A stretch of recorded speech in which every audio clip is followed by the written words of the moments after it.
आज हम लोग एक कोरियन सीरीज जिसका नाम 50 प्रोफेशनल्स है उसको एक्सप्लेन करने जा रहे हैं। एंड वीडियो स्टार्ट करने से पहले अगर तुम्हें हमारा काम पसंद आता है तो वीडियो को लाइक, चैनल को सब्सक्राइब एंड साइड में जो बेल आइकन वाला बटन है उसे भी ऑल पे सेट कर देना, जिससे जो वीडियोस की नोटिफिकेशन है वो तुम्हारे पास पहुंच पाए। तो अब वीडियो को शुरू करते हैं। कहानी की शुरुआत में हम लोग देखते हैं एक मिलिट्री बेस को, जहाँ पर एक ऑफिसर कहीं जा रहा होता है और उसके रास्ते में जितने भी सोल्जर्स आते हैं वो उन्हें मार देता है। और जब वो सोल्जर एक कंटेनर खोलता है तो अंदर से किसी ने उसके ऊपर गन पॉइंट कर दिया और उसका गेम खल्लास। और फिर सीन शिफ्ट होता है, हम लोग देखते हैं एक फ्यूनरल को, जहाँ पर दो लोग और बैठे हुए होते हैं। एक होता है नेशनल सिक्योरिटी एडवाइजर जिसका नाम है कॉन सन बॉक, जिसको हम लोग केवल बॉक बोलने वाले हैं। बॉक बोलता है हमारे 3 एजेंट मारे जा चुके हैं और हम लोग पूरी तरीके से बिखर चुके हैं। जो उसका साथी है उसका नाम होता है जो सियोंग वॉन, जिसको हम लोग केवल सियोंग ही बोलेंगे। और यहाँ पर वो लोग एक ट्रेटर की बात कर रहे होते हैं जो कि NIS के अंदर छुपा हुआ है। और फिर वो अपने साथी को एक बंदे की फोटो दिखाता है जिसका नाम होता है हान जियोंग वुक, और इसको हम लोग केवल जियोंग बोलेंगे। और बॉक को ऐसा लगता है कि इस बंदे ने नॉर्थ कोरिया के साथ हाथ मिला लिया और इसका प्रूफ भी उसके पास होता है। और बॉक उसे बताता है state security counter intelligence bureau की एक नॉर्थ कोरियन एजेंट, इसका नाम ब्लैक पर्ल था, उसने देश छोड़ दिया, लेकिन जाने से पहले उसने एक हायर अप के सभी पैसे, सभी गहने को चुरा लिया था। और उसके अंदर वो USB भी थी जिसके अंदर जियोंग के काले कारनामे थे, और अगर हमें वो मिल जाता है तो हम लोग उसे रंगे हाथों पकड़ लेंगे। फिर सियोंग बोलता है मेरे पास एक बंदा है जो कि आपके लिए काम कर सकता है। NIS के अंदर एक ऐसा डिपार्टमेंट भी जो कि ऑफिशियली एग्जिस्ट नहीं करता है। और फिर हमें एक मीटिंग रूम दिखाया जाता है जहाँ पर एक बंदे की एंट्री होती है और इसी बंदे की बात चल रही थी और इसका कोड नेम होता है शैडो। और वहाँ पर ना जितने भी लोग होते हैं वो उनका गेम बजा डालता है। फिर बॉक्स सियोंग के साथ बाहर निकलता है और बोलता है ये मिशन टॉप सीक्रेट होने वाला है और इसकी जानकारी केवल मेरे को, तुमको और शैडो को ही होगी। फिर हम लोग देखते हैं साइड से जो बॉक और सियोंग की मीटिंग थी उसकी फोटो कोई दूर से खींच लेता है, और ये फोटो फिर वो बंदा देता है हान जियोंग वोक को जिसके बारे में बात चल रही थी, जो कि NIS का फर्स्ट डेप्यूटी डायरेक्टर है। और हाँ गाइस, इसको हम लोग हान बोलेंगे जो कि काफी शॉर्ट नेम है। और जब हान को पता चलता है कि इस मिशन के अंदर शैडो काम करने वाला, तो वो समझ जाता है भाई कितने भी लोग आ जाए वो शैडो का कुछ भी नहीं बिगाड़ सकते। तो उसके साथ ही बोलता है तो कैसा रहेगा हम भी अपनी तरफ से एक राक्षस छोड़ दे। और फिर हम लोग देखते हैं एक सुनसान रात को जहाँ पर काफी सारे लोग एक बंदे को मारने की कोशिश करते हैं, लेकिन वो नहीं मार पाते, वो इस काम में फेल हो जाता है। और इस बंदे का नाम होता है बुलगे। और जो हान का साथ है वो कहता है कि मैंने बुलगे का किसी को भी सामना करते हुए नहीं देखा। और फिर सीन शिफ्ट होता है और जो हान है वो जाता है हवांग हवा सान, जो कि बॉस होता है माउंटेन हुआ सेक्ट का। और हवांग उससे पूछता है कि तुम यहाँ पर क्या कर रहे हो। हान उसे कहता है मेरे को तुम्हारा सबसे खतरनाक आदमी चाहिए। फिर हम लोग यहाँ पर एक और न्यू कैरेक्टर देखते हैं जो कि स्ट्रॉन्गेस्ट कैरेक्टर होता है अपनी सीरीज का, और इसका नाम है कांग। और अभी शैडो और हान के लोग सभी लोग निकल जाते हैं उस पैकेज के लिए जिसके अंदर हान के काले चिट्ठे मौजूद है। और इसके बाद हम लोग देखते हैं एक फाइट को जो कि शिप के अंदर हो रही होती है, एंड कौन जीत रहा है कौन नहीं जीत रहा ये हमें अभी सही से नहीं बताया गया है। फिर हान को कॉल आता है और उसके साथ लोग कहते हैं बॉस एक प्रॉब्लम हो गई है। तो हान जवाब देता है क्या वो पैकेज शैडो ने ले लिया। उसके लोग जवाब देते नहीं, ये काम किसी नॉर्थ कोरियन का है। और फिर सीन शिफ्ट होता है, हम लोग देखते हैं बॉक को जहाँ पर उसके साथियों से पूछता है तुम्हारा मिशन कैसा चल रहा है। और बॉक बोलता है एक सेफ जगह मिलो, वहाँ पर हम लोग बात करते हैं। और जब वो गाड़ी बैठता है पीछे से कोई उसके गले में रॉड फंसाता है अपनी और उसका गेम ओवर कर देता है। एंड इसके बाद सीन शिफ्ट होता है, हम लोग देखते हैं सियोंग को, यहाँ पर वो शैडो को बोलता है अब यहाँ चुप नहीं बैठने वाला, जल्दी से ह्योनसेओंग आइलैंड जाओ और बल्कि को ढूंढो। अभी जो सियोंग है उसको गोली पड़ जाती है और गोली की आवाज शैडो के कान तक पहुंच चुकी है। और ये देखने के बाद जो शैडो है वो काफी गुस्से में आ जाता है। और फिर सीन शिफ्ट होता है, हम लोग देखते हैं ह्योनसेओंग आइलैंड को।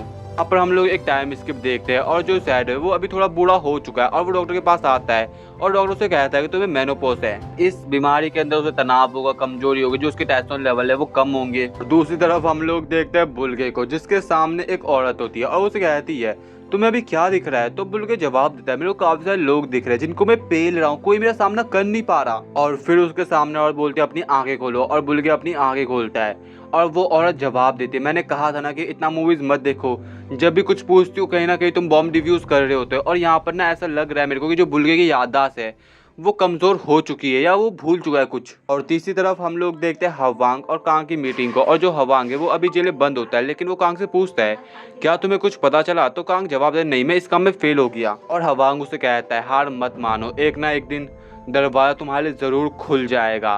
और कांग बोलता है आमीन। फिर हम लोग एक न्यू कैरेक्टर देखते हैं जिसका नाम होता है मा गोंग बुक, जिसको हम लोग केवल गोंग बोलने वाले हैं, और वो अभी एक कस्टमर से सामान को लेकर लड़ रहा होता है। तभी उस स्टोर में कांग आता है और सडनली उसका पैर फिसलता है और वो उस कस्टमर की पैर को नीचे गिरा देता है। फिर सीन शिफ्ट होता है, हम लोग देखते हैं बुल्गे को जो कि एक कॉर्पोरेशन कंपनी में काम करता है, जहाँ पर वो अपना काम, अपने बॉस का काम, अपने कलर्स का काम, अपने साथियों का काम, उसे नौकर बना के रखा है मेनली। उसी तरफ हम लोग देखते हैं शैडो को जिसकी एक फैमिली बन चुकी है, और वो अपनी फैमिली के साथ ना एक रेस्टोरेंट चलाता है। और अभी गोंग और हांग भी एक साथ बैठे हुए होते हैं, और गोंग हांग को बोलता है सर को यहाँ से जल्दी से यहाँ से निकल ले, हम लोग तो यहाँ पर शैडो को पकड़ने के लिए आए थे क्योंकि उसका पैकेज था।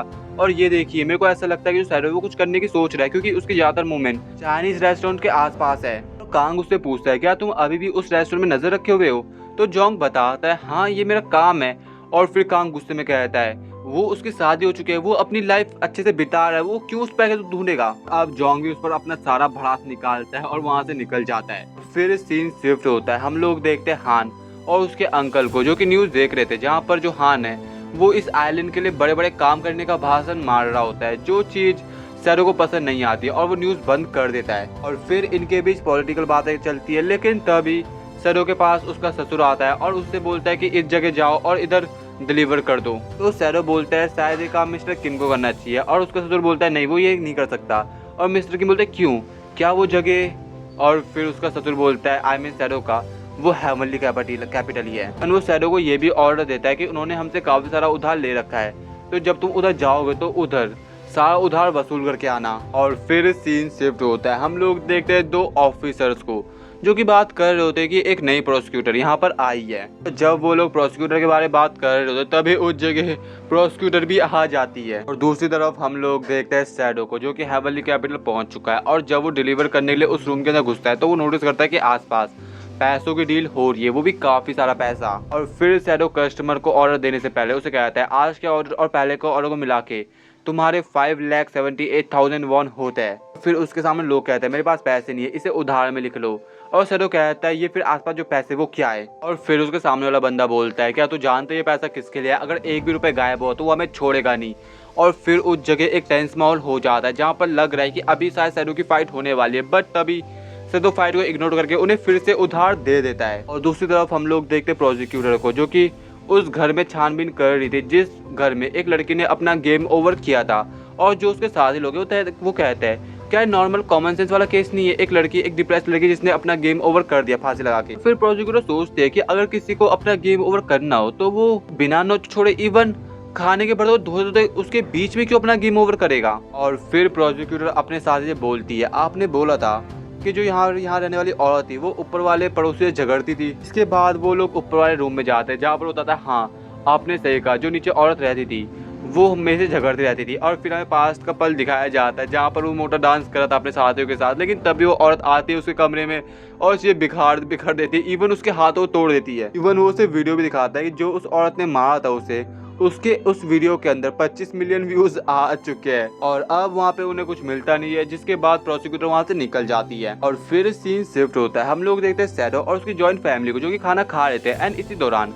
शैडो अपनी वाइफ से पूछता है कि तुम बार बार रेस्टोरेंट छोड़ क्यों चली जाती हो उस कैप वाली चीज के लिए? और उसकी वाइफ कहती है क्या तुम्हें इससे कोई प्रॉब्लम है? तो शैडो जवाब देता है नहीं।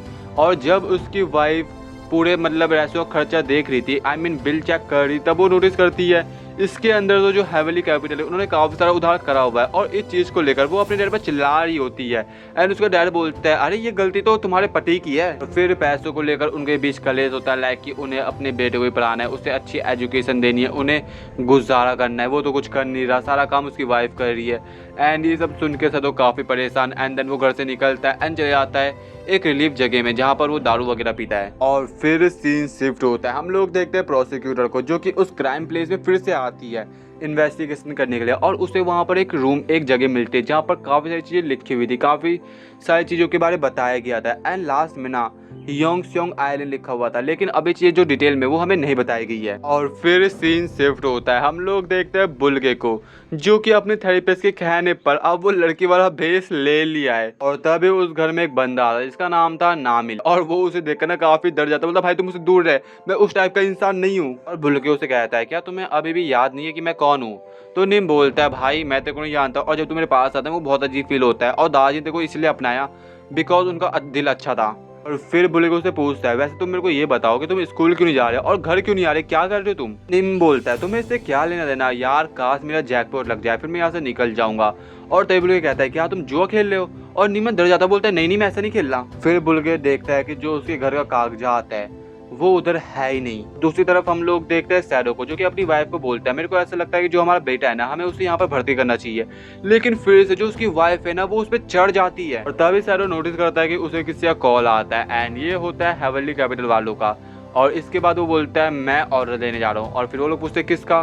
तो सैडो जवाब देता है हेवनली कैपिटल वालों का। इस चीज को लेकर ना उसकी वाइफ, उसके अंकल, उसके ससुर, सब लोग उस पर चिल्ला रहे होते हैं क्या वो पागल वागल तो नहीं हो रहा, वो उनके पास क्यों जा रहा है, उसे ऐसा नहीं करना चाहिए। उसकी वाइफ ना भाई गंदा सुना रही होती है, लेकिन तभी सैडो चिल्लाते हुए कहता है ये काम मैं कर लूंगा। एंड अभी ना वो काफी गुस्से में दिख रहा होता है, एंड ये चीज गोंग भी नोटिस करता है जो उसी रेस्टोरेंट में बैठा हुआ था। और जियोंग नोटिस करता है कि ये आंखें उसने सालों पहले पैसेंजर शिप में भी देखी थी। एंड अभी हम लोग सैडो का एक रियल रूप देखने वाले हैं। फिर सीन शिफ्ट होता है, हम लोग देखते हैं नामिल को, जो कि हेवनली कैपिटल में होता है और जुआ खेल रहा होता है। बट तभी उसके पास बुल्गे आता है, बोलता है ये क्या चल रहा है, और इसके बाद उसके घर के कागजात मांगता है। बट नामिल बताता है कि वो कागजात उन्होंने ले लिया। बुल्गे ये भी समझ जाता है कि नामिल ने अभी पैसे उधार भी लिए। और फिर बुल्गे जाता है उन लोगों से पैसे लेने के लिए, लेकिन वो लोग उस पे उल्टा 2 घंटे का और पैसे चार्ज कर देते हैं। अभी बुल्गे उनसे थोड़ा प्लीज प्लीज करता है, बट वो लोग नहीं सुनते और नामिल पे अटैक करते हैं। बट अभी देखकर लगता है कि नामिल को शायद अपनी पुरानी मेमोरीज कुछ याद आ चुकी है, जिसके बाद वो एक बंदे का हाथ मोड़ता है, दूसरे बंदे को किक मारता है, और उनको ना काफी बुरा पेल रहा होता है। अभी बुल्गे इस फाइट के अंदर डोमिनेट कर रहा होता है, और तभी उस जगह सैडो भी आ जाता है,